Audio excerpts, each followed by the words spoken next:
So I shall now turn you back into the hands of my beloved leader and teacher, the most honorable Elijah Muhammad, as I say to you again in the Arabic words of peace, As-salamu alaykum.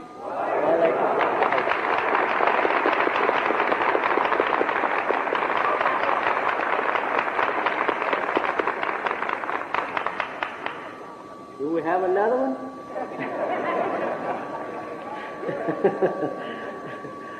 Assalamu alaikum.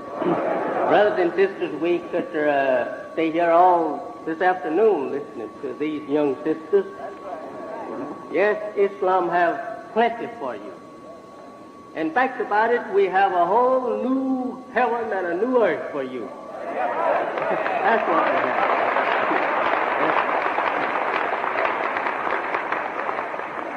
We can't use the present world for our world. We want the world of peace, and we want a world of unlimited progress. Therefore, God Almighty has said through the mouth of His prophets that He will destroy this world. And He would set up a world of righteousness, a world of justice, a world of equality, a world of peace. That world will last forever. There will be no end to that world. But the world of evil and confusion will have only limited time to live. That world, life was limited to 6,000 years. That world is the white man's world. Right. Right.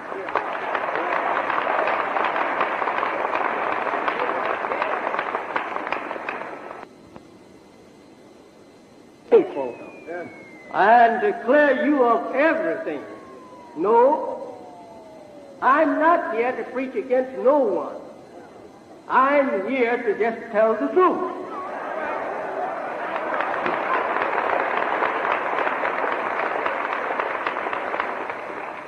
Again, I said the white man built a great world within the short time of 4,000 years. He had 6,000 years to build a world and to make slaves out of all of us, if he possibly could. He made slaves out of about 90% of all dark people of the earth. For 6,000 years, he has ruled 90% of the population of the planet. That's right there, Papa. I would say that he did have the chance to do so. But 4,000 years he has not lost any time, brother. Don't say that he went to sleep. He didn't go to sleep. After he was brought out of the caves and hillsides of Europe, 4,000 years ago, he went on to the top. That's right, Papa. He came out of the cave. Right. Yes, sir. Remember this. Bingo. Just a minute, be quiet and don't get happy over what I'm saying. Just think over your own condition. This is only the history. For 2,000 years, the white race was in the caves and hillsides of what is now called Europe. And he made no history in those days. While he was there, he was punished for starting a lot of trouble among the people of Islam in the Holy Land. He is the one that is referred to as Adam, that was driven from the Garden of Paradise. That is the white race.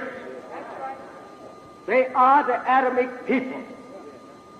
They were driven out from among us 6,000 years ago after they had returned from a little small islet in the Aegean Sea after their father had drafted them out there on a small islet in the Aegean Sea from a number of 59,999 dark people that his father carried out there with him for experiment purpose.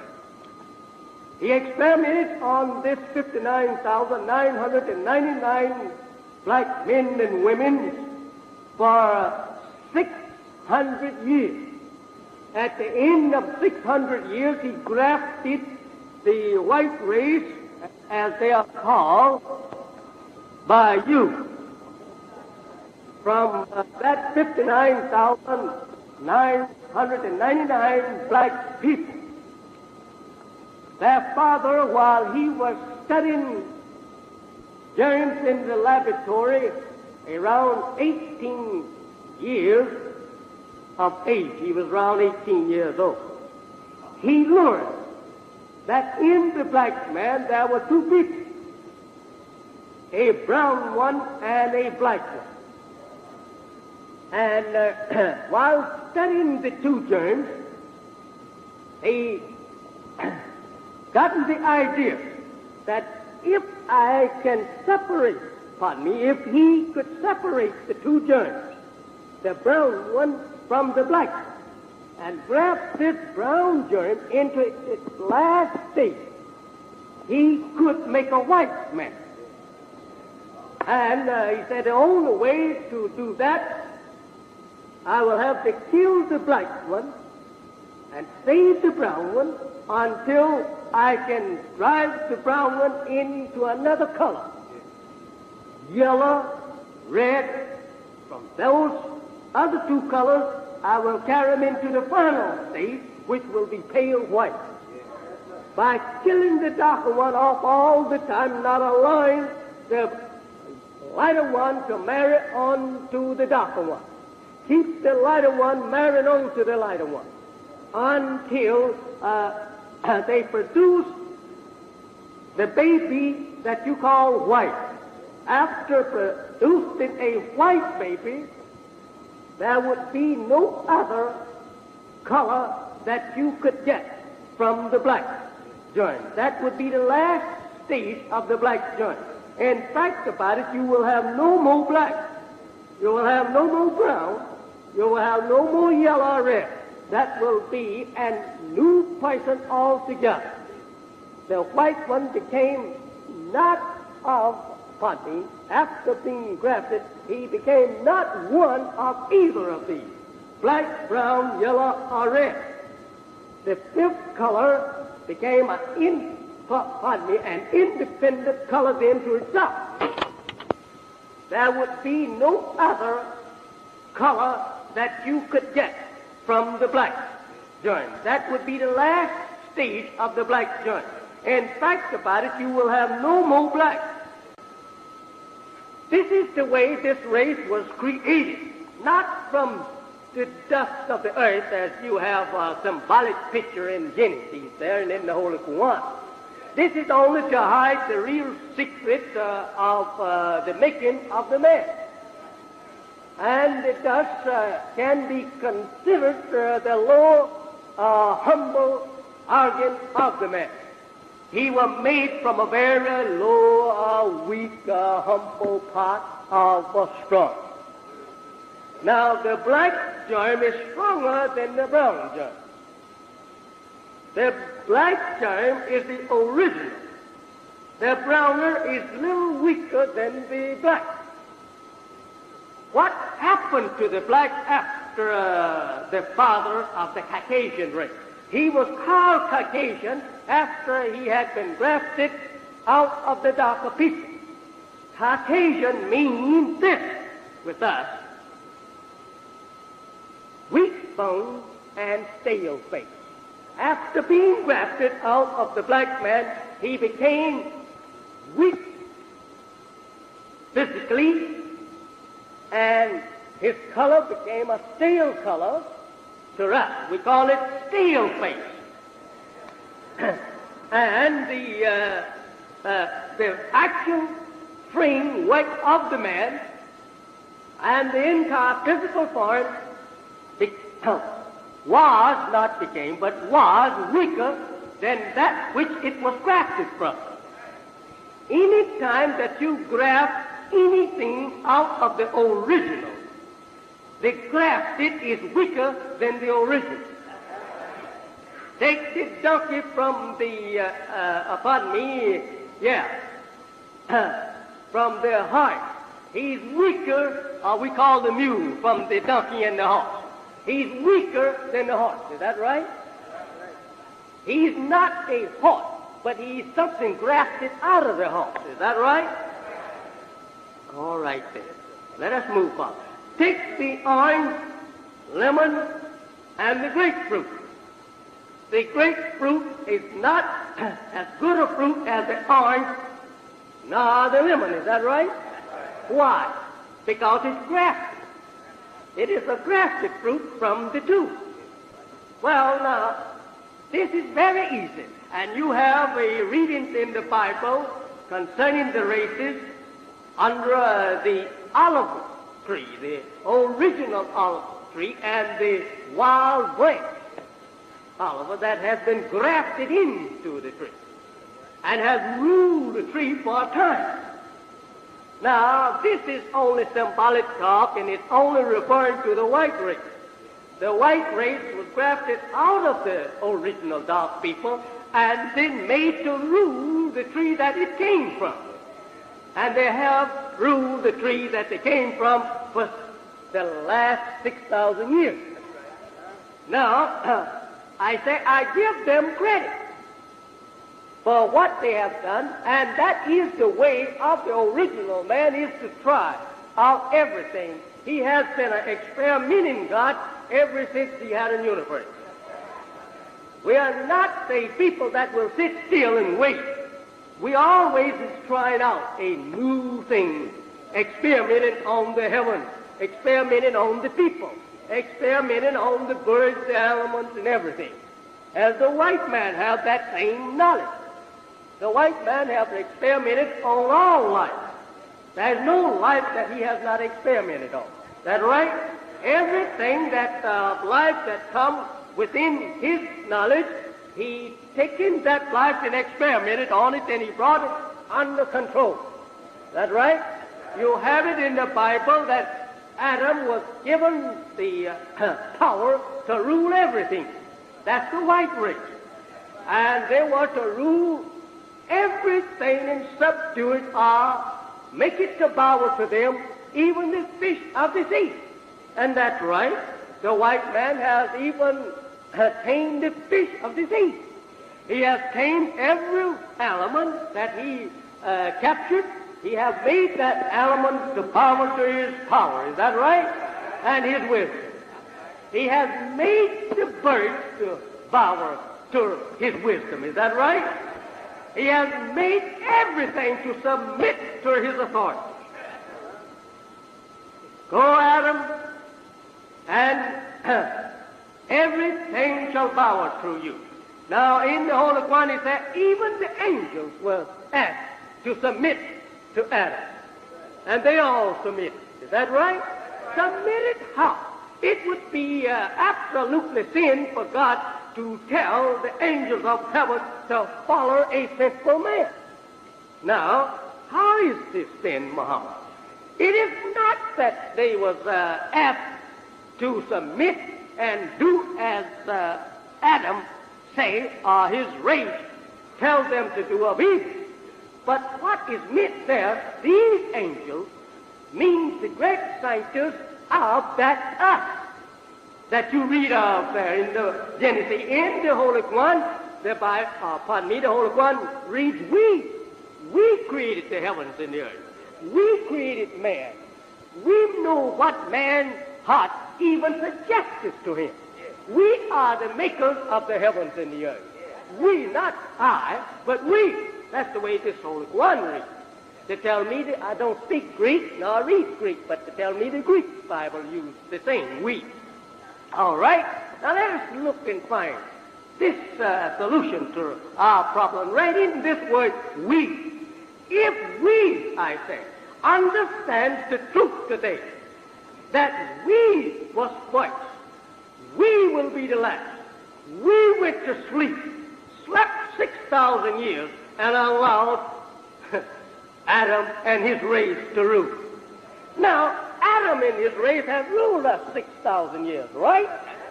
What are we going to do now? Go back and pray to Adam to rule us 6,000 more years?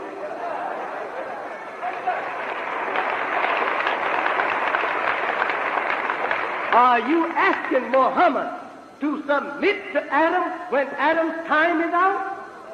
No, Muhammad is not going to do that. This is Muhammad's day.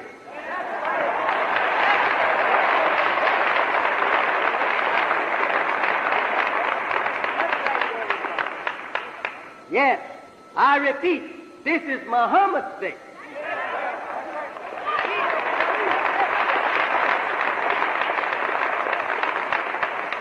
Muhammad is a name of God, which means praise worthy. One that is praised and praised much. That is God. Now, it is God's day. It is time for God to rule. Thou wert the first, or you was in the beginning. Take over your Bible in the Revelation. Yes. Thou wert the beginning. You are the end. You are the first and you are the last. Why should not you take to your own self the power to rule? It is time that you should rule. Adam has raised enough hell. Adam has broke the peace on the planet. He has did his work. He has completed his work. He has made mischief in the land. He has caused bloodshed. He has wrote a history of wars and bloodshed. He still is fighting. He still is shedding blood. He still is causing mischief to rise up in the land. He has did his job. Why fought Adam? I said to you and I, we don't have any right to argue and quarrel with white people. They have completed their work. And if they live here 1,000,000 years, they will do the same. They don't have any other way of doing anything else. Huh? They were not made to bring about peace on the earth. It is not in their nature to bring about peace. You all that I teach you. They have all the lessons that I give to you. They have them in their office. There is nothing that I teach what they don't know. So it's all right, I guess, with them to pay you to continue to sit around. But I say to you, Mr. Black Agent and Miss Black Agent, that you need to come up on front and have your name signed on the Book of Islam that you may see the hereafter. That's what you need to see.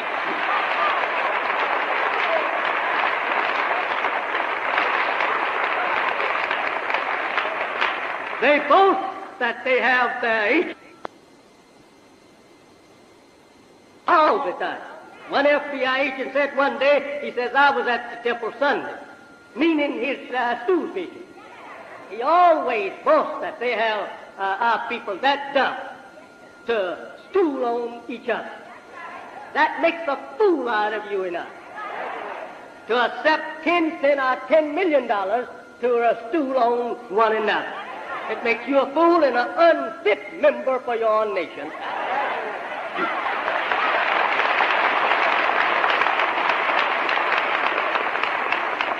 But one good thing about it, I have nothing to hide. The white race has built a civilization. They have come up out of the caves. They stayed there in the cave for 2,000 years without any divine guidance until the birth of Moses. Moses was the first divine leader that the white man had since the creation of Adam. And he put them on the road to conquering the civilization of the planet Earth. And they called Moses their emancipator, and they never forget him. That's right, and they should not. This man, Moses, found the white race in the cave. They were walking on their own 4,000 years ago. That's what Moses found. I know you want to question me plenty now about Moses' history. But I am prepared to give you every word of it, and the last word of it, and the meaning of all of it. I have been taught the knowledge of all of it. Now, it is up to you to do that in time when we have more time and not this afternoon. But I want to say to you that this race of people, I'm not out here trying to make you to hate. I'm not trying to make you hate anyone. I'm only teaching you the truth. I would like that you hate a lie and love the truth. But as far as the white race, you are welcome to go along with them and love them, do as you please about them. Marry them if they want to marry you. Live with them as long as they're on the planet if you want to. I'm not taking anything to do with that. I'm only telling you the truth. And you who will accept the truth, you are mine, and I'm going to separate you from them.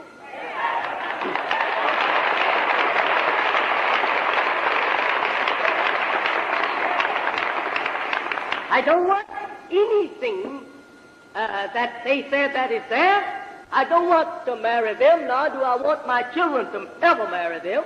I don't want them trying to marry my children. I don't want them to sweetheart with any of us.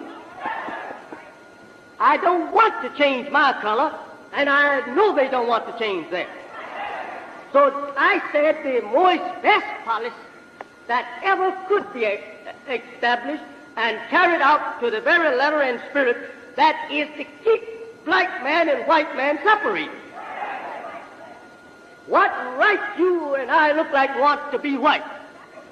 If God had wanted us to be white, he would have made us white.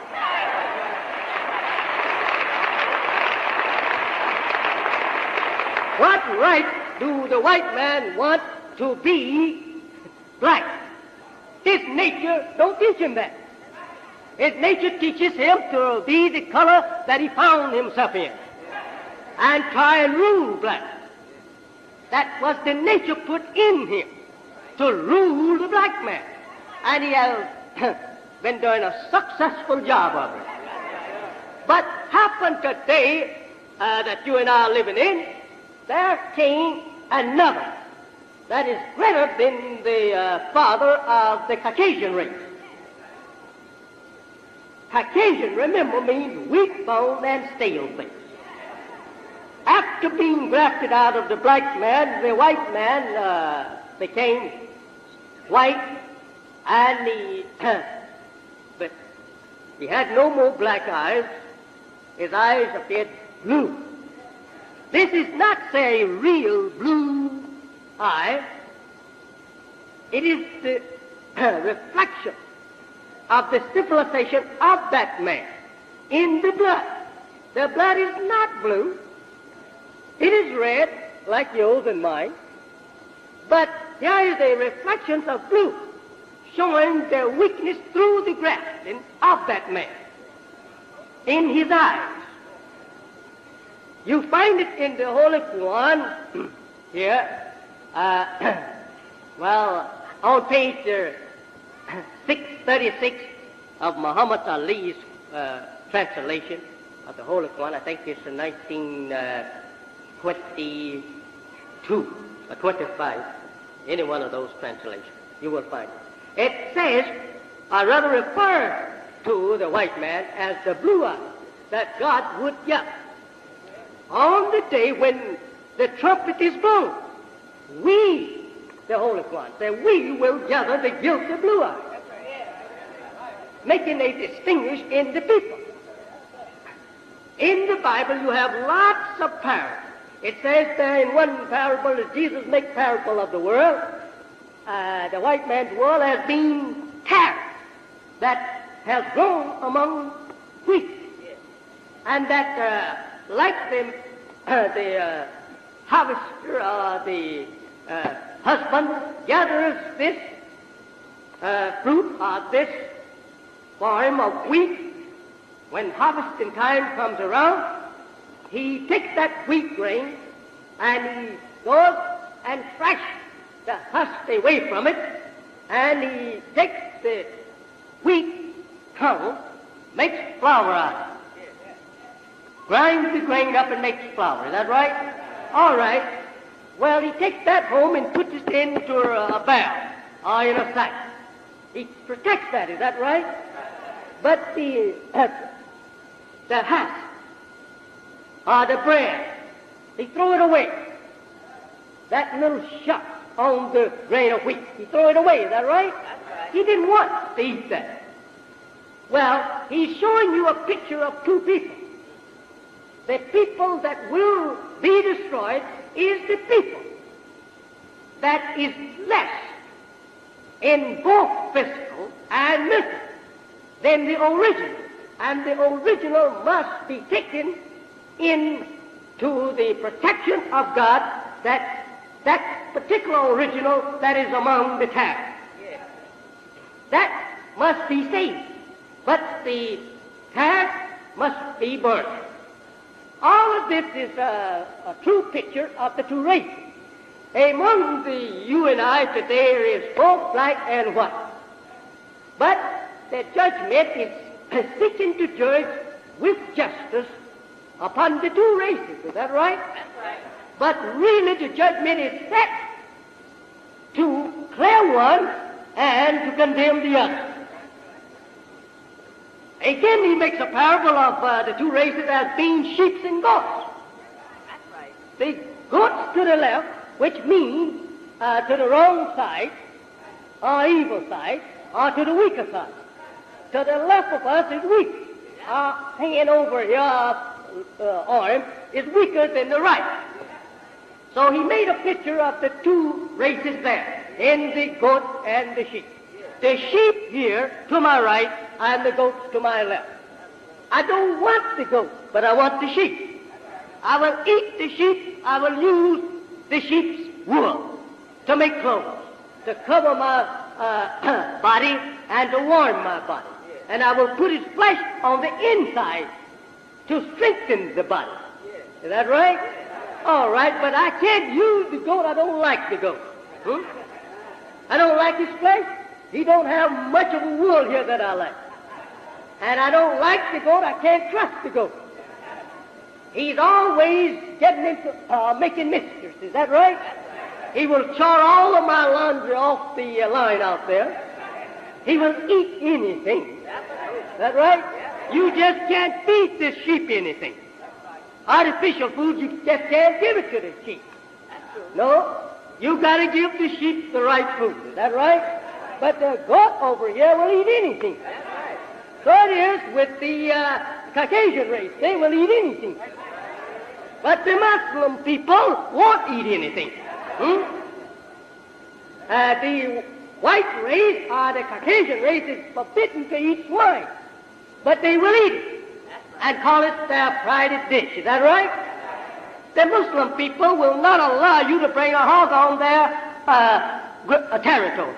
If this is the Muslim territory here, they will not allow you to bring a swine on their territory.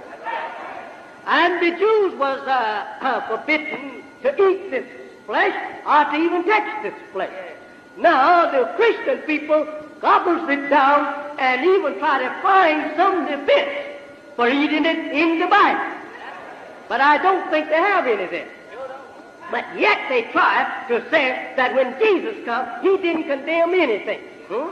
That is the old Moses law. Now let us see. Jesus said when that he was talking, as we understand what it actually means, but this is the way it reads. When he was talking to the demons, or rather found the demons in a man, that he would like that man to be cleared of these demons. So they cried out to Jesus and said to Jesus, do not destroy us before our time. If you take us out of the man, give us another place. Send us into the swine. And Jesus bid them to go into the swine. Now, if Jesus sent the evil demons into the swine, would he then tell his disciples to go out there, fatten the swine, and eat him? Do he would have to go and clean that spirit out of the disciple again? Is that right? The disciple will still be tormented with that same evil spirit. But white people eat this wine. White people break all the laws of God. There is nothing that they don't do that the Bible forbids them not to do. In fact about it, the Bible is not forbidding them not to do these evil things. It is forbidding you and I not to do it, because we are the children of the righteous.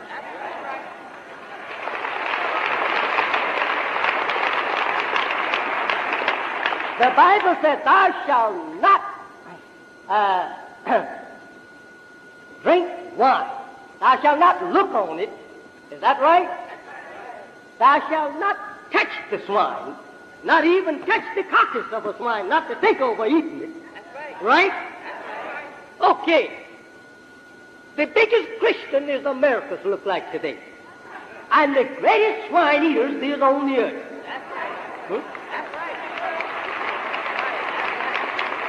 The preachers of Christianity, the teachers of the Bible, all have hog in the home, in their stomach.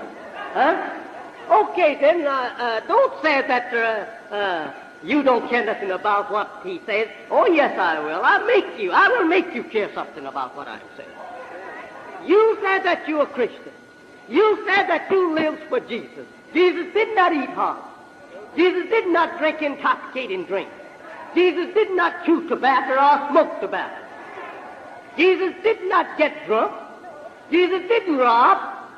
Jesus did not lie. Jesus did not commit adultery.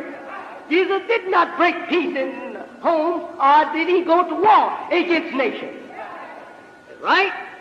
All right, then, what kind of Christian are you? Are you really a Christian? Are you really Jesus' followers? Are you the Christ followers? Whose followers are you? I see liquor everywhere. I see hog everywhere. On the priest's table, he eats hog. I see the priest drinking liquor.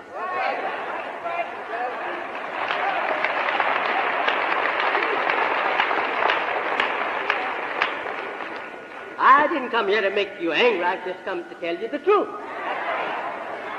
The nation of Islam is against that. All right, Muhammad. Come on, tell us some more and get through. Yes. Jesus did not murder no one. Why are the Christians such terrible murderers then? Christians murder Christians. Christians declare war on Christians. All right? Christians lie on Christians. Christians go and stick up Christians, rob Christians, rob the banks of Christians. Christians robbing Christians. Christians go and take each other's wives away from Christians. That's right.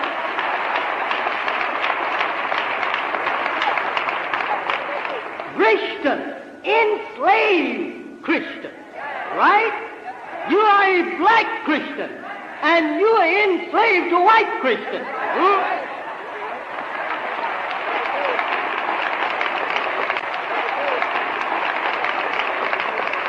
The Bible teaches you to love your neighbor as thyself, right? Are you a neighbor in America or not? You're not a neighbor. Therefore, the white race can't love you because you're not their neighbor. Certainly not. Come on and agree with me, writers. If you were their neighbors, they would allow you to live in any part of the city or the country that they live in without stoning your house or without shooting up your house. Is that right? If you were their neighbors, they would not be out in Little Rock throwing stones and with a standing army out there to keep the white race, the white students, or the white citizens of Little Rock from killing your sons and your daughters.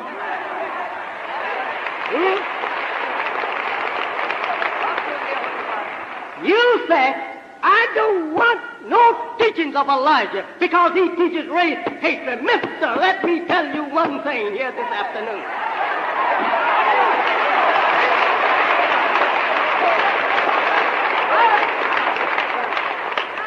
Since you are such good black Negroes and love everything but another black Negro, if I'm teaching hate, what is that out in Little Rock? What is that in Chicago?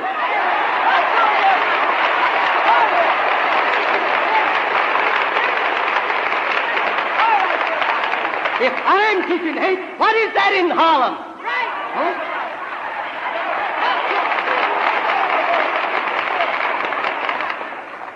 Why are the police beating the head of your black brother in Harlem? Why are they beating your head everywhere? Is that love for you or hate? If I'm teaching you to love yourself as you should, as a brother, you don't charge me with teaching hate among you. Huh? What are you arguing about then?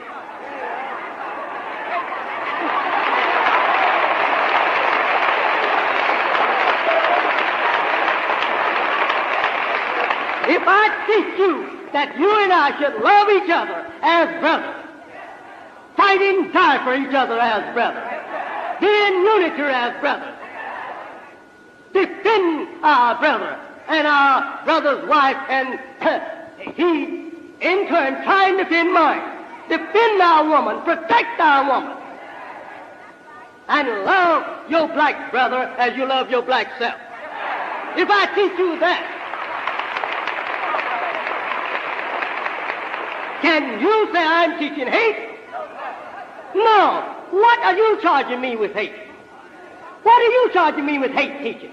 Here a few weeks ago, every scared, rabbit blood black man jumped up after me, calling me a hate teacher. And for 25 years, I've been teaching you. You never called me a hate teacher until a white man called me one.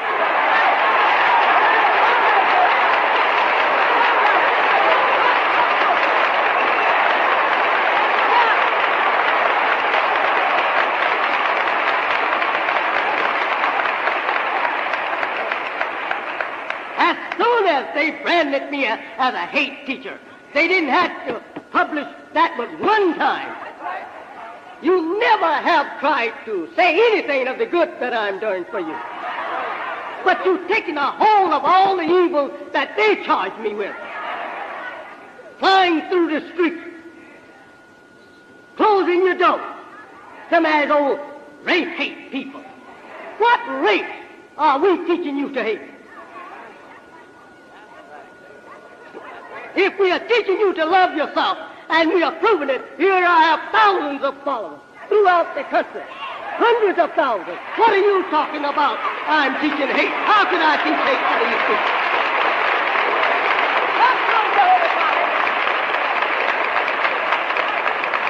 Now the trouble of it is with you. You want the white man to know that I'm a black nigger and I'm on your side because I would like to be a white person like you.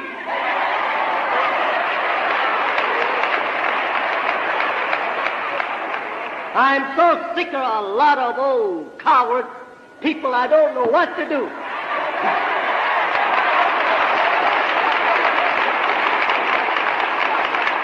Sitting around in our midst to run back and tell the white man, he's teaching hate. He teaches that you the devil. I want to say to you, I'm not teaching you to hate the white man. Love him, mister. Love, love, love. Love him, and it's up to you. But I'm telling you that that day is over, and I don't see that sun rising anymore.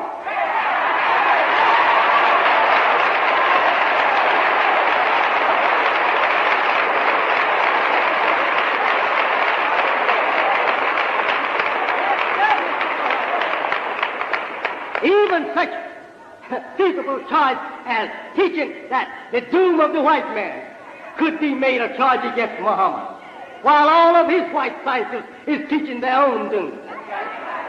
Every sane white scientists today will say that the white man's day is done. Everyone, they know that time is up. Here comes a white-black lover here. He will say, it's a shame. He's out there teaching that the white people will be destroyed. My good white man. And what we bad niggers is going to do if our good white man is destroyed? I say, go talk to God about this thing. He said that they would be destroyed at the end of 6,000 years through the mouth of all of his prophets. You have it in your Bible in your home. I'm not adding anything, nor taking anything away from the prophet.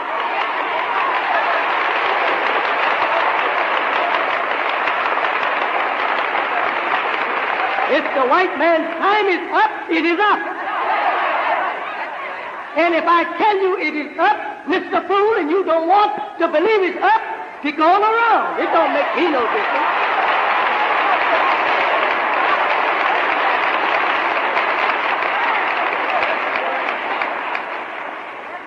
After being beaten, walked upon, spit upon, lynched, buried,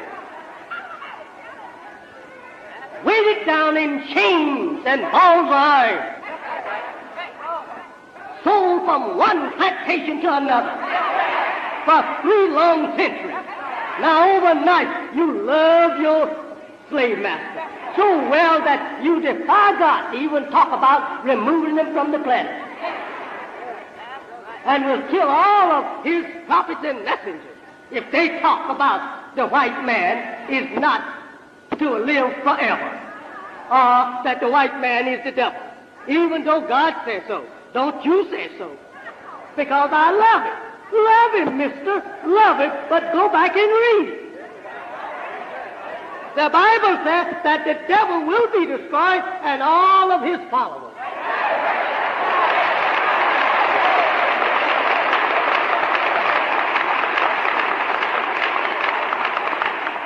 Some of the most educated of our people writing in the paper. He calls them bad name. I don't go for that. What have you been called? If the white man is called the devil and God says he's the devil, it's not a bad name, it's his real name.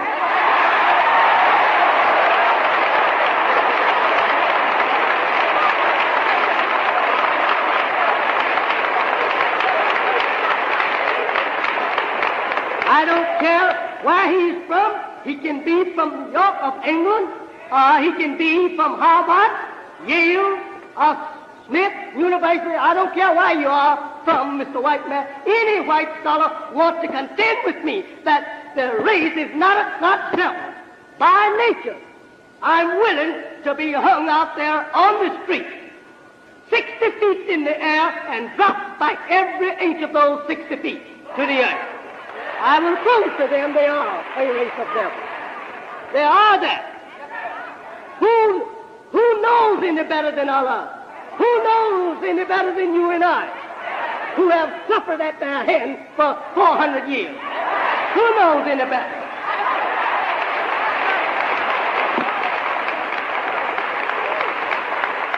According to their own language, any wicked being is a devil. And they are the chief wicked beings. When Yaqub made him, that's the name of the father who grafted the Caucasian man, referred to in the Bible in many places as Jacob. The Arab for that name is Yaqub. He grafted these people, and when he grafted them out of us, he taught them evil. He taught them to kill. He taught them to rule you and I by tricks, and to make us believe a lie to be the truth and the truth to be a lie. He taught them that. And the Bible teaches you that is the nature of the devil. He's against the God of truth. And the Bible teaches you when God comes, or when the Son of Man comes, or when they see him in the clouds of the heavens, the nation will mourn. They will be angry. Is that right? The wrath of the nation will come. They will be against the Son of Man. Is that right? Why? Because they don't want him to destroy their wicked work. All praises due to Allah. This race have saw this time, or rather they see the time of the Son of Man in the heavens today. They see the time. They are preparing to try to conquer space in order to destroy the Son of Man and his army that is coming against them. But that is impossible. How is it impossible, Elijah? It is very much impossible. By the twinkling of the eye, the Son of Man will cut it solid into gravity, turn everything on fire, and you won't have a possible chance to let go your bum or even to rise one finger. One finger. I want you to know the truth. It is time that you know the truth. It is time that you and I unite. I don't have nothing against the undersecretary or the secretary of the NAACP, Mr. Bell. I think he spoke well or wrote well. I don't have nothing against him. I do think that we, the Muslims and the NAACP, I do think that we have the same mind in a way and is working towards the same goal. The NAACP was originally organized to seek justice for the black man. Is that right? And they are still seeking justice after 50 years being organized, right? And they are still getting injustice, right? We also is the brother of those. All right? We don't say that we are against the NAACP. No. We are with the NAACP in their program for justice, for the black man, for the so-called Negro. National Association for the Advancement of Colored People, because I will remove that last name, color. I'm not after advancement for colored people. I'm after the advancement for black people.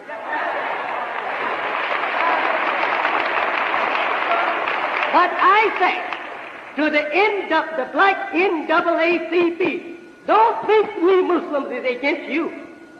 You are only the body and the foot members. The only thing that we are against is your head. You don't have the head that belongs to the body.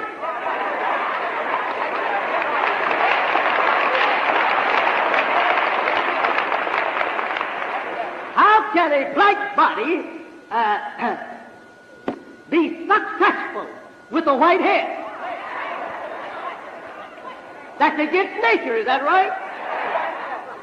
All right then.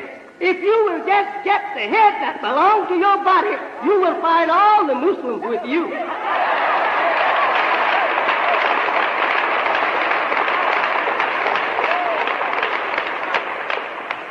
Though we are not going to interfere with your way. You keep your head if you like it like that. But we have the head that belongs to our body.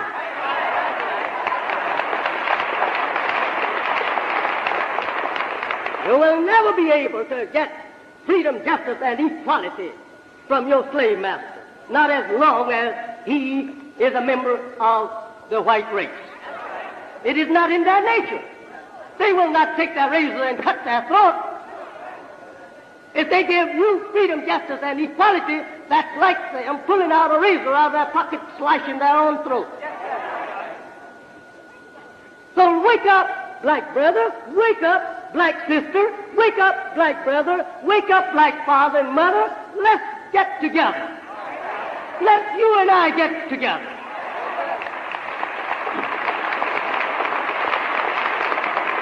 You need names. You need to be re-educated. You need your own nation's name. You need to get out of the white man's name. You say, oh, nothing to a name. Just stick around for a few days and you will find out. You will find out. Why is it that the white people, after 100 years, so-called liberation of youth from the servitude slave? Look, the other day I saw in the paper where the white man was calling me Mr. Poole. I wonder why in the world he wanted to call me Mr. Poole for. He said he just taken the name Muhammad, but his right name is Pool. If right name is Pool, is my name, then I should be a white man.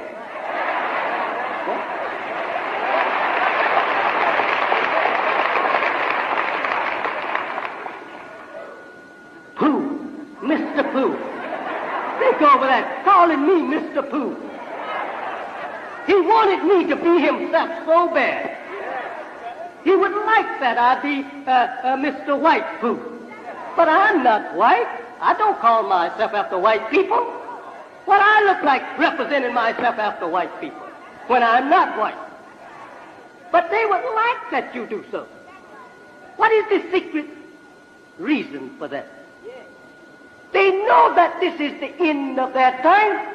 They know that you will go to hell with them if you stay in their name. Therefore, they want you to stay in that name and not come in no such name as Muhammad, Kareem's, and Diaz, because such names have a future forever on this planet Earth. They know these names will live forever. But they know Pooh, Jones, Brown, Culpeppers, and whatnot is going to pass away with this world. They know that. So they are trying to deceive you, and you are fool enough to quote, my name is Sam Jones. Mr. Foolish Black Sam Jones. Don't know his own name, boasting that he's the slave of white Sam Jones.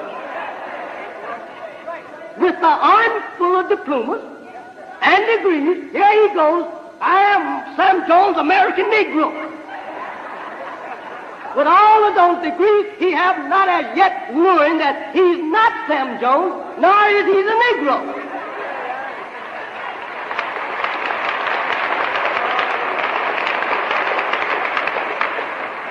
The name don't mean anything. And the Bible teaches you bring everyone that is called by my name. And all that had the name of the beast went down with the beast. But everyone that had the name of the Lamb's father, he went in. Is that right? Bring everyone, Isaiah said, that is called by my name, and I will give them a name after my name. I will give them a name that shall live. I will give them a name that will not pass away. As I live, saith the Lord, so shall my name live. Is that right? All praise be to the Lord. I say, my friend, wake up. You are in love with a nation whose time is up, whose day has expired, and the sun has set. I say, my friend, I call you to your own nation. I'm not asking you to hate them. Love them if you want to. But I say, all that love them, all that want to go along with them, shall go to hell far with them. Yes. God has said to me that he was going to burn every one of them. I'm not saying this out of their hearing. I'm saying this in their hearing. I know they'll listen to me. God has said he would burn every one of them and burn up all that they have created, and he will build a new civilization altogether.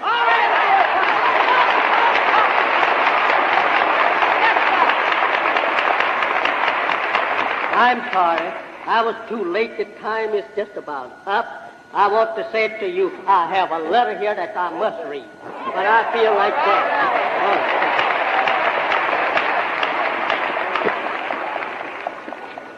I wished I had a little more time. But I said, please take note. You are too proud. You have your diploma in your education, and you think that you should be white. You are too proud. The white man's education have made you too proud. So proud until you hate your own self and your own kind. I say you need to be re-educated into the knowledge of yourself and your kind now. Learn something about your own black people. You say, I don't see nothing the black man has done. I want to say to you, we are the makers of everything. Ask the white man, where did he get his learning? Huh? Ask him that. All that he knows, he got it from us. If we have made anything, look under your feet. Look above your head. Look around you. See, don't you see some objects? Ask us who made them. Ask us who made this that you stand on. We are the makers of everything. You have nothing. What is this world?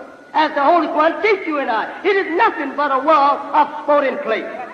Nothing to it. Nothing commented about it.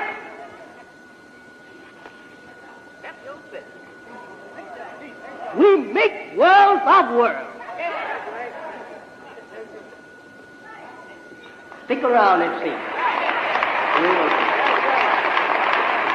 That they have come for the truth. The poor black man is bone of coward under the white man's lash. Lashing him night and day, shooting him down in his family, just to frighten the members of his family to not dare disobey him. Go walk into his home and shoot the father or the mother down. Beat them all to death right there in the midst of the children, in order to make these children come up fearing white man. I say, my friend, Islam will take that fear out of you. God over in Islam will remove that fear. I don't have any fear. I don't care if I was lynched this afternoon. I would not be lynched fearing. I would not yet fear the lyncher, because I do know he who is behind me have power over him.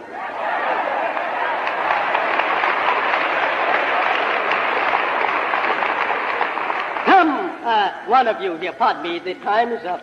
We have to get out of here, and I do love to teach the truth.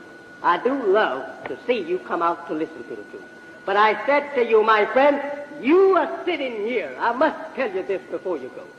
You are sitting here listening for something that will be good for you today and tomorrow. I said to you, my beloved brothers and sisters that is sitting here before us this afternoon, that you need the home. One of the number one things or needs that you need today. It is a home. You don't have no home. You in America at the mercy of the American white man. You don't have no home here. If he sells you a home, he can go and bum it and shoot it up if he wants to. Or take you out to honor and lynch you. You don't have no home here. I say you and I need to unite, get a home on this earth that we can call our own home. You need some of this big old earth. There is 57,255,000 square miles of land sticking out of what? You don't have none of that. I said to you, the white man robbed the Indian of this country, killed the Indian and taken it away from him. All right, the old Indian had been here for 16,000 years. White man was created 6,000 years ago. The Indian had 10,000 years. Years ago, the Indian had 10,000 years here as a citizen before ever the creation of the white man. We drove him out of East India, walked him across the cold, icy Bering Strait into the Western Hemisphere. For disobedience there, 16,000 years ago. And he's gone. Is that right? By death, he's gotten his country by bloodshed. The Bible teaches you, woe unto he that builds a city upon blood. Is that right? You will learn some sense some of these things. This is not the white man's home. Not even the Western Hemisphere is his home. In fact about it, he don't really have no permanent home on the earth.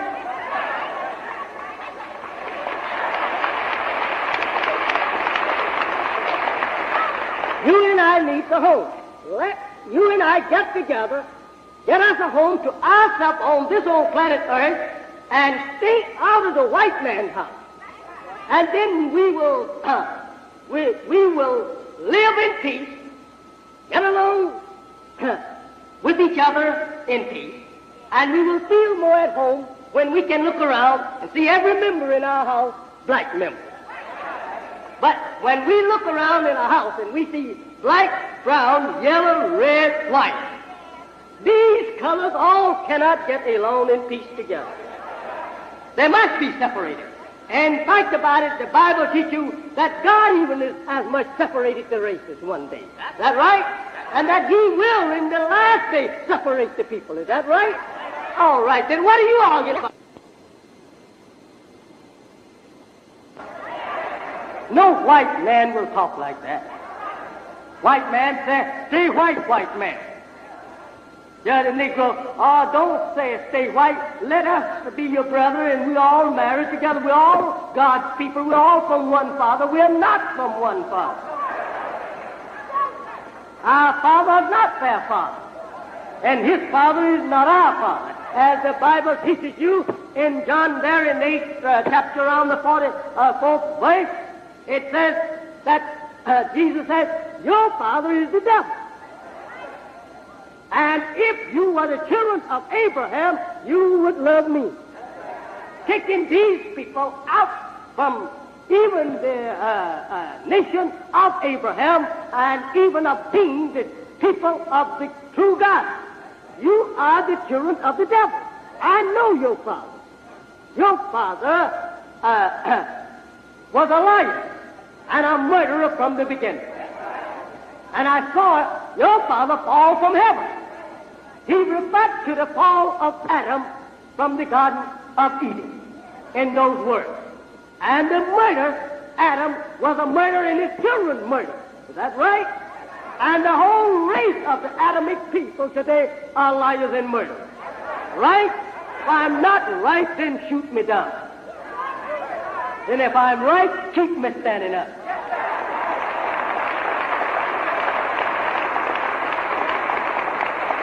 Now, I want to read a letter here that will probably acquaint you with all of the trouble that is going on in Holland. Who is behind it? Who is behind the Times Magazine writing an article in there on me and trying to charge me with hate speech? Here is the author here. He wrote me a letter. That is the imperial wizard of the Ku Klux Klan. I want one of you to come up here and read this letter that is not a... 1 Thessalonians 2, 14, 16, St. John's 8, 44 and 48, Christian Knights of the Ku Klux Klan. Arch leader J.B. Stoner, Imperial Wizard, August 6, 1959, Louisville 4, Kentucky.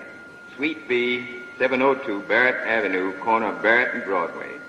National Headquarters, Post Office Box 48, Atlanta, Georgia. Honorable Stephen P. Kennedy, Police Commissioner of New York City, New York, New York. Confidential and top secret reference to black Muslims. Dear fellow white man, the Christian Knights of the Ku Klux Klan is composed of all loyal white people, both Catholic and Protestant, native born. He said they are composed of all loyal white people. Then when we look at all loyal white people, we are looking at all loyal Ku Klux Klan people.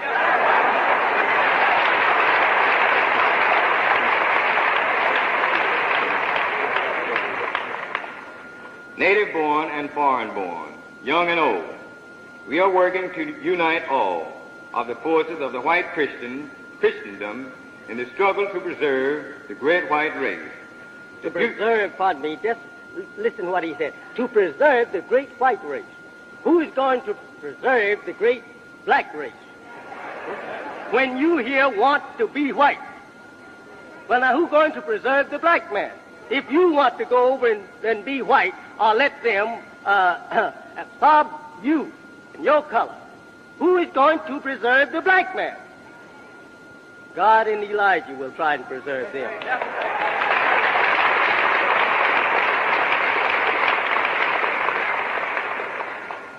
The future of civilization depends upon the survival of the beautiful, intelligent white race, the bearer of Christian truth. I received a report from one of our Klansmen on the New York police force informing me that... Just a minute. Did you say one was on the police force? That's right. I'll reread it. Oh, yes, sir. I have received a report from one of our Klansmen on the New York police force informing me that the nigger Muslims are in rebellion against white law and order. Make a comment?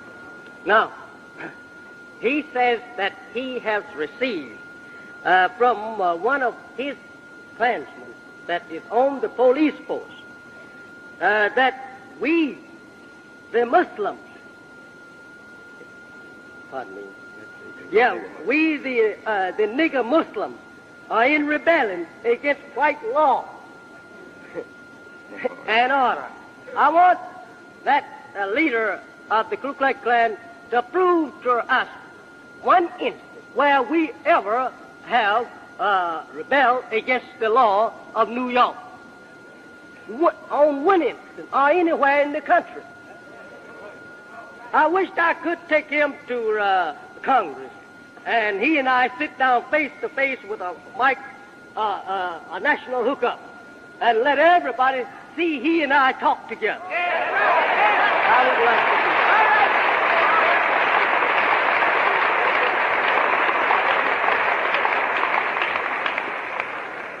We would pay $100,000 for every hour, for every half an hour, to get that kind of talk to shore up this wicked world.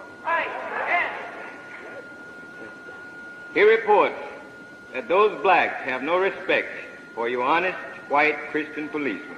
Just a minute. Now, we have no respect for police force. We are in Chicago for over 25 years. We were in Detroit 10 years.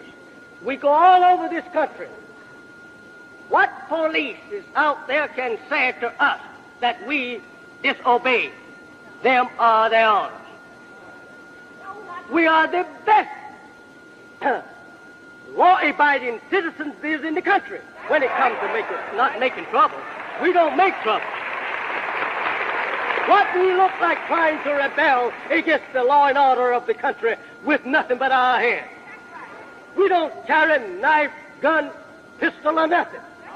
We don't teach our followers to carry no such thing. We come to you absolutely without any armed with nothing but the truth. And yet we are the greatest troublemakers in the country, doing nothing but at peace with each other, and yet it's troublemakers. That shows you who this people are. Move on. Therefore, in the interest of law and justice, I am offering you the support of the Christian Knights of the Ku Klux Klan. Look out, Harlem. I read in the paper last week where they had already reinforced the police force. So better look at them careful. You will see a little badge with the cross on it. I am an expert on the black Muslims and have kept up with their infidelic activities for many years. From my knowledge of them, I assure you that they are much more dangerous to white Christian rule in New York than you realize.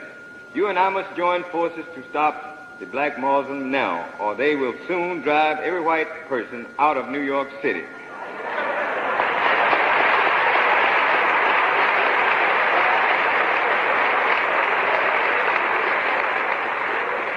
Very weak.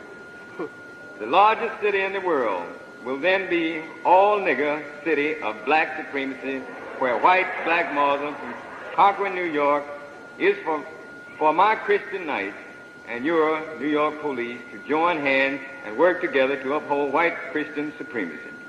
Without the support of my Christian Knights, the Muslims will continue to force you to retreat until you and the great Mayor Wagner and all other white officials and judges will be ousted from office. Then he will only allow niggers on the New York... You missed the line. Oh, I'm sorry.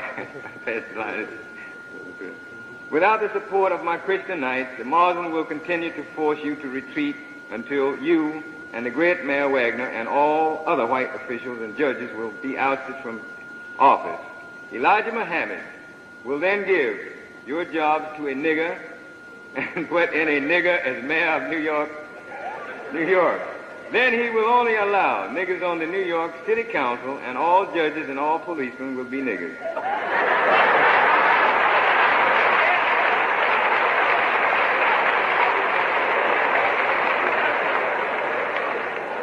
By then, the Muslims will have driven all white people out of New York without exception. Don't let the black Muslims fool you when they demand entrance to schools in white neighborhoods or demand houses or apartments in white areas. They only wish to enter white neighborhoods and white schools so they can then proceed to drive all the whites out. Take my advice and we will put the niggers in their place instead of letting them take over New York City and all national power that goes with it. Continued, page 2, preserve the white race. Page 2. Page 2. We need to put the black hoodlums out of business. But we must do it in a legal way with the police and the courts. As a Georgia lawyer, I insist on doing everything according to law. You know what I mean. It is urgent.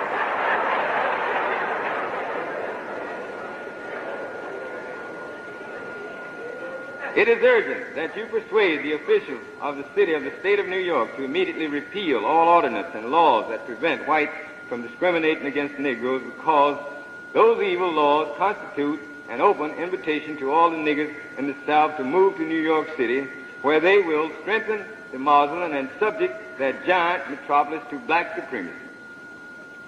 Those laws need to be replaced with laws that will help white Christians in New York to imitate us Southerners by keeping the darkies in their place. You might be interested in knowing that some Southern businessmen and farmers are complaining because their darkies are leaving the South and moving to New York, where they can get higher pay. Wealthy Southern housewives are complaining because it is becoming harder to find colored maids and cooks who will work for $1 per day.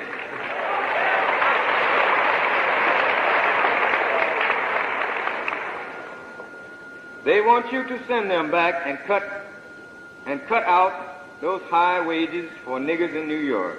They are moving to New York in large numbers to work for higher wages on account of your laws against racial discrimination. Remember, every nigger who moves from the South to New York City makes the Muslim more powerful. You need to learn more about the evil genius, Elijah Muhammad, or... Just a minute.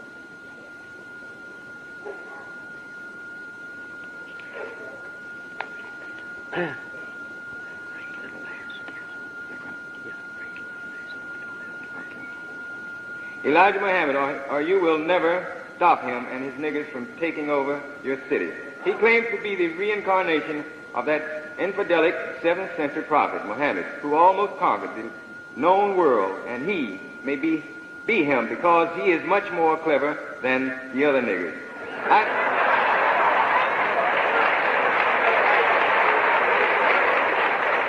I think we need to put Muhammad out of the business in the legal way and not use the hiring, not use the criminal methods that the communist FBI is using against him. I hear that the FBI is hiring Negro pimps to join up with the Muslims so they can spy on them. They will also start arguments and meetings so as to disrupt them. They also try to turn niggers away from the Islam by accusing Muhammad and other Muslim officials of stealing money out of the Muslim treasury, because the FBI knows that most niggers will believe those kind of false charges without any proof.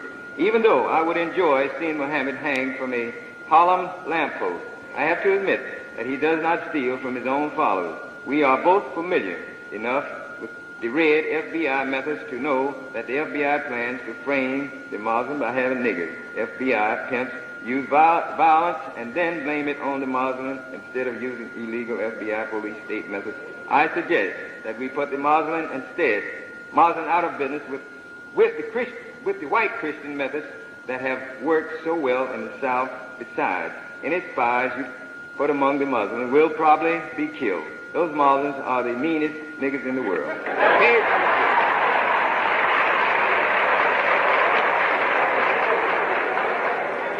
You need to realize that Muhammad has organized several 100,000 Negroes throughout America. His Muslim temple are springing up everywhere. They will also start arguments and meetings so as to disrupt them. They also try to turn niggers away from the Islam by accusing Muhammad and other Muslim officials of stealing money out of the Muslim treasury, because the FBI knows that most niggers will believe those kind of false charges without any proof. Even though I would enjoy seeing Muhammad hanged from a Harlem lamppost, I have to admit that he does not steal from his own followers. We are both familiar enough with the red FBI methods to know that the FBI plans to frame the Muslim by having niggers. FBI pimps use violence and then blame it on the Muslims instead of using illegal FBI police state methods. I suggest that we put the Muslim out of business with the white Christian methods that have worked so well in the South besides. Any spies you put among the Muslims will probably be killed. Those Muslims are the meanest niggas in the world.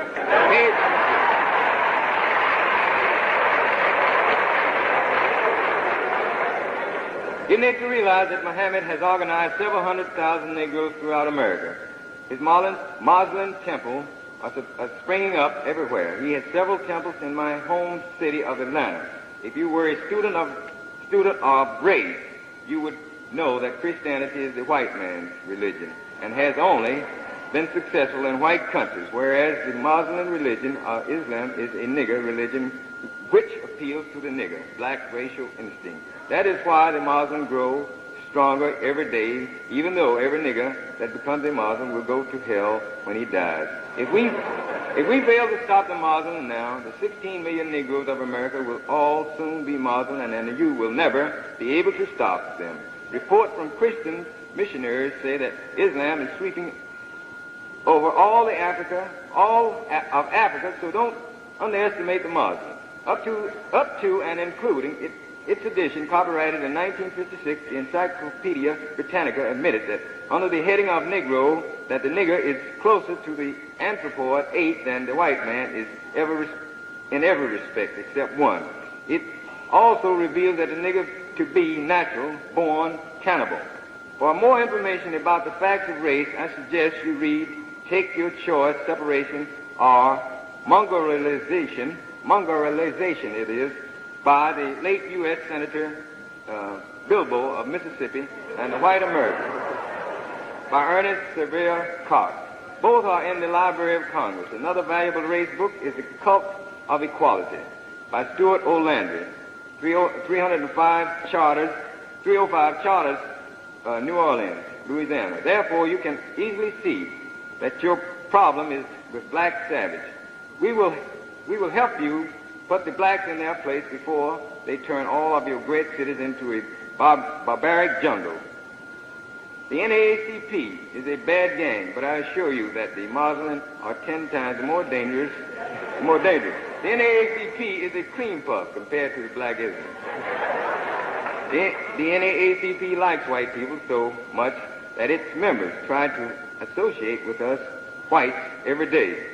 But the Muslims think they are better than us whites, even though everybody knows that we whites are superior to the nigger coons. I guess you know that the NAACP is headed by a man who is not a nigger, but there is a bad nigger at the head of the Muslims.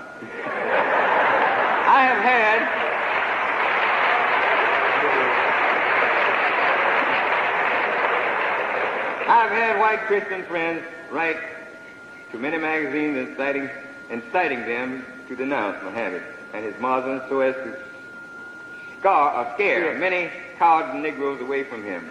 So far, I have managed to stick both Times Magazine and U.S. News and World Report on them. Police Commissioner Kennedy, my dear friend, I now offer you the service of the Christian Knights of the Ku Klux Klan for the purpose of maintaining white supremacy in New York City and for keeping New York niggers in their place. I think 5,000 Klansmen could clean up Harlem, and Harlem for you, if you would give them police badges and New York police uniforms to wear instead of their Klan uniforms. They will leave their Klan robes at home so the New York niggas won't know that your police reinforcements are white Christian Klansmen. You can use our Christian Knights as guards to protect every white business in Harlem and also other New York areas where niggas customers are giving trouble to white businessmen. After all, how do the black jigaboos expect to live without white businessmen to sell them what they need?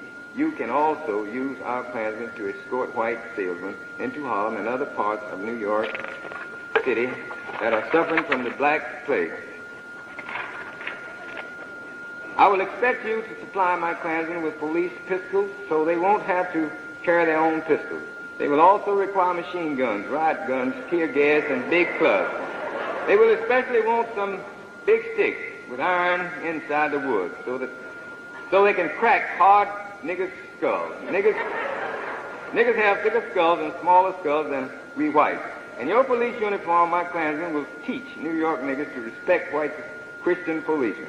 I will send my Christian Knights to your rescue as soon as you call for them.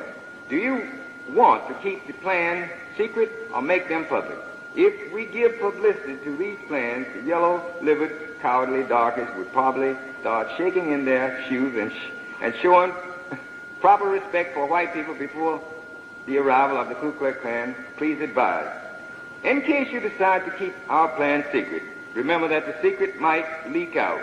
In case of a leak, strongly deny that you have called for the support of the Christian Knights of the Ku Klux Klan.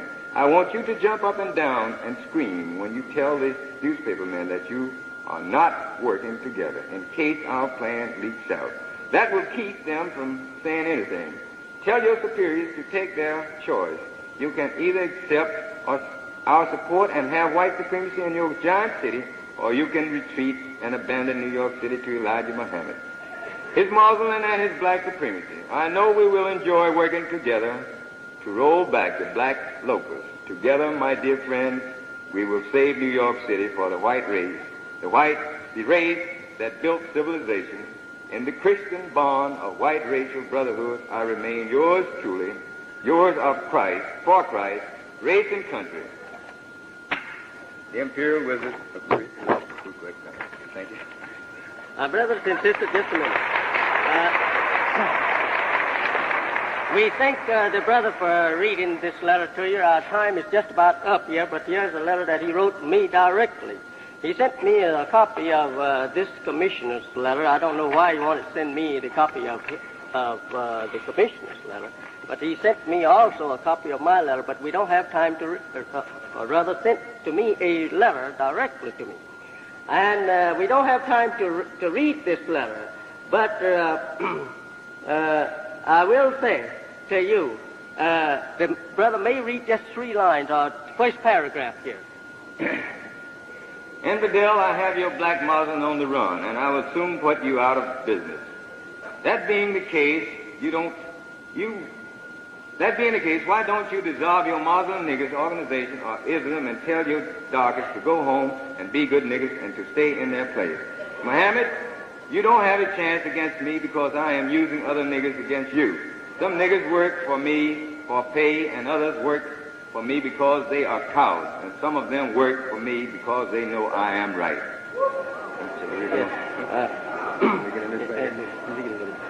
You will have to admit that I kept you from speaking in Indianapolis recently. For several months I have been operating out of my special Louisville base to build the Klan stronger in the border states, especially Indiana. Therefore, when I heard you were planning to speak in Indianapolis, I drove over to Indianapolis and had a conference with local Klan leaders.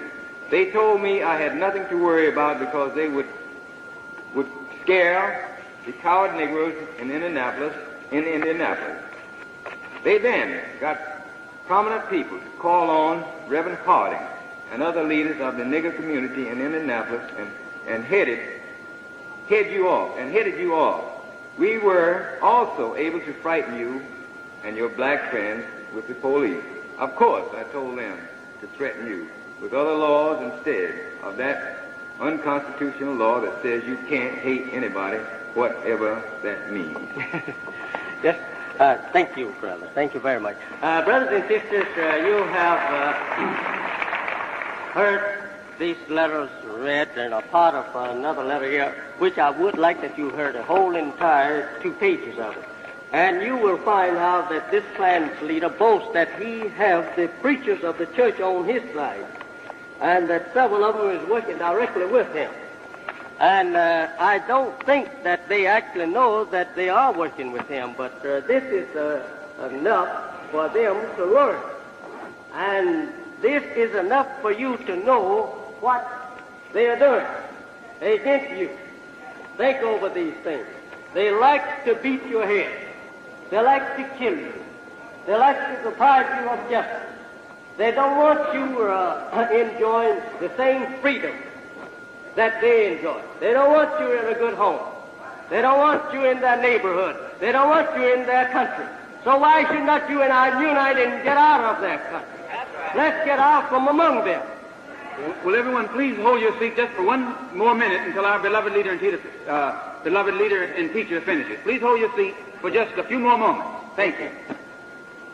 So this here this afternoon was mostly to acquaint you with just what was going on and who is the real root hate teacher and the real root troublemaker. I wanted you to know that. We are not making trouble nowhere in this country. We're not trying to make trouble. We don't intend to make trouble. We only intend to try to unite our people, get them together, tell them the truth, and teach them to go for themselves and stop laying around licking white people's boots, begging them for a little piece of bread and a little dime, our job to make a dime.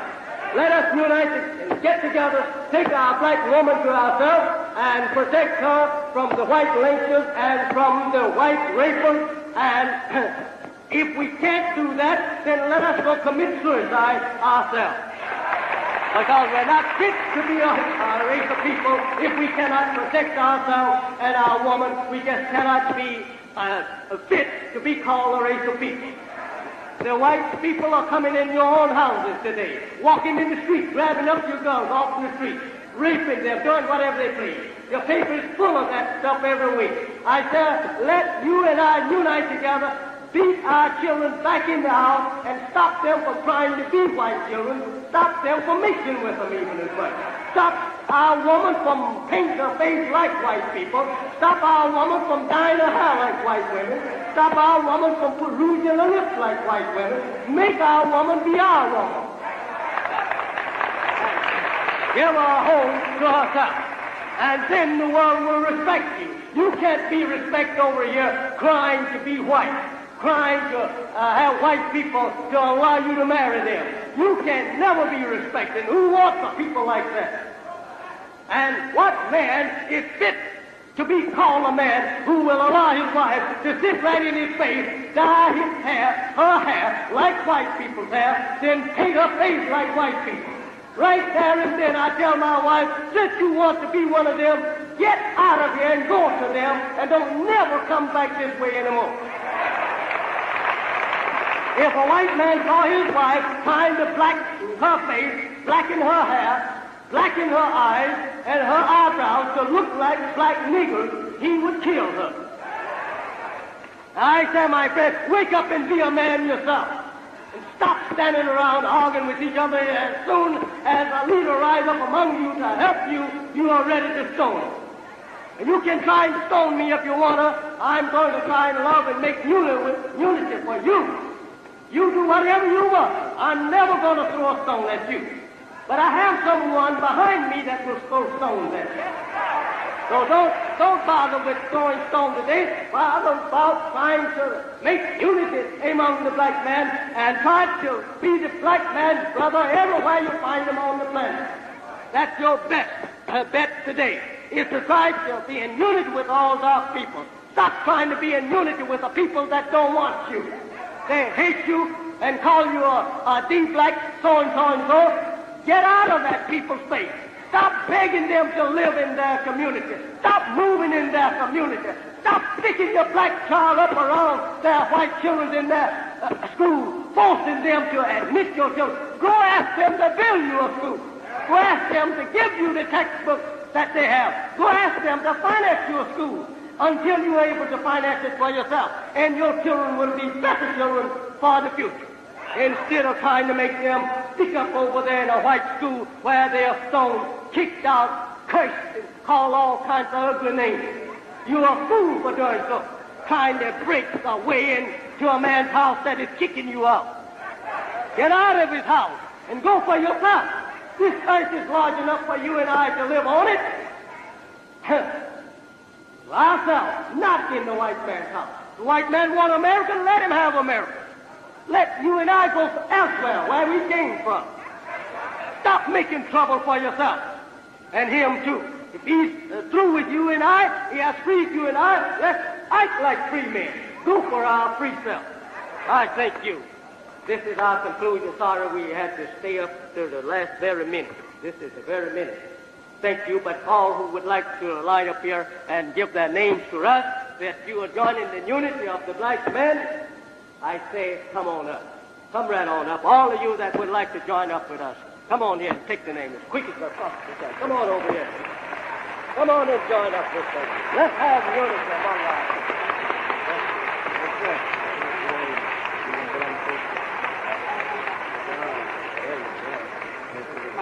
Come on forward, brothers and sisters. Ku Klux Klan and not. Tell the rest to hold his seat. Everybody that's not registered, please remain in your seat. Come on up and see and shake the hand of Honorable Elijah Muhammad and prove to him that you're a man and that you're behind a black man. If you think it's time for black men to have their freedom, their justice, their equality, then get behind a man that's standing for black people. Get behind a man that is defending the black man. Get behind a man that is not afraid to put his life out for the black man and the black woman of America. The Honorable Elijah Muhammad. Those who are not registered, please keep your seats.